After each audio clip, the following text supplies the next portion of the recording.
Hi everybody, I'm Kervin, And I'm Jenny. and we are from Cabot and Associates Physical Therapy. Today we want to be able to provide you guys a home exercise program that you can implement at home or anywhere really, at work, focusing on proper sitting mechanics, posture. A lot of the times, more recently now with the pandemic going on with the COVID-19, we find ourselves sitting a lot at home. Maybe some of us are working from home, lacking that social interaction, and so people may be watching a lot of movies and just spending more time sitting. And we want to be able to make sure that you guys are able to take care of yourselves and what it looks like, and understand to know what it looks like to be able to sit efficiently. And this is going to be a multi-part series on what that looks like. This particular video, this first one, we're going to talk about a few things, including the right height for the seat, whether that's a stool like Jenny and I are sitting on.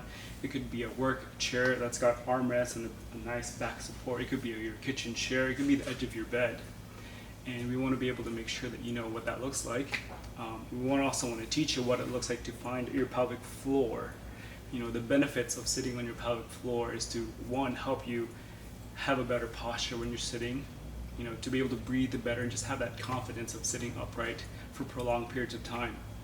So let's talk about that. What is the right seat height for an individual who's sitting on a stool? Ideally, for me, if I brought my stool way down low, and Jenny, go ahead and bring yours all the way up, as you can see that if you're looking at my pelvis and Jenny's pelvis, compare that to our knees. My hip and my knees is almost parallel to the ground.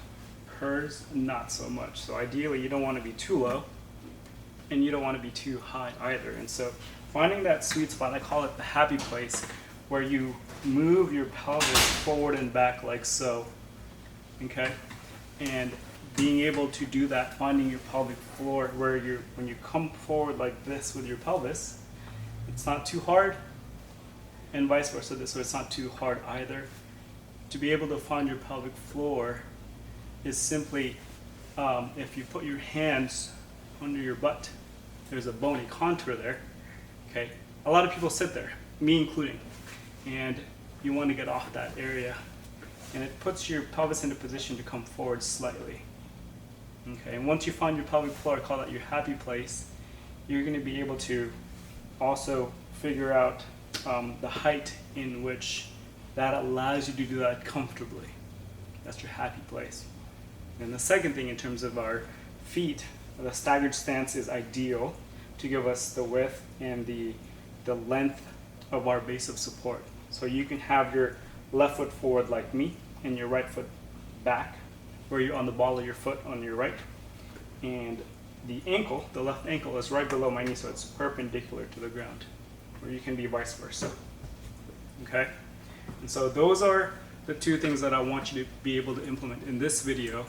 Again, the purpose of this video is to be able for you to find the pelvic floor, to be able to find the right height, and then moving forward, this is so important because we want to be able to connect this in our next video in terms of using an untapped resource, our legs, to be able to feed into our pelvis and our core and the rest of our body. So we'll catch you in the next video.